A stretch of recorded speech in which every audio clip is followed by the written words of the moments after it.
দেশে দুর্নীতি থাকে সেই দেশে কালো কাজ পিস হইতে পারে না।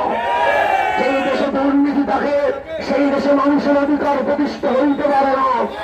সেই কারণে আমরা টাকা দিয়ে যেহেতু ভোট কিনবো না, আমাদের রাজনীতি ব্যবসা নয়, আমাদের রাজনীতি মানব সেবা। যখনই দুর্নীতি বন্ধ হবে তখনই কালোর কাজ পিস বাস্তবায়ন সম্ভব হবে।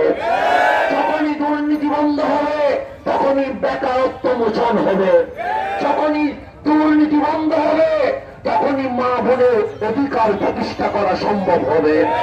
তাই আসুন আমাদের প্রথম স্লোগান, এই দুর্নীতি মুক্ত বাংলাদেশ গঠন করার এই পরিকল্পনা আমরা ৮ আসনে মোমবাতিতে ভোট দিয়ে আমরা জাতিকে জানাই ৮ আসন থেকে দুর্নীতি মুক্ত বাংলাদেশ গঠনে আমরাই এগিয়ে থাকবো ইনশাআল্লাহ।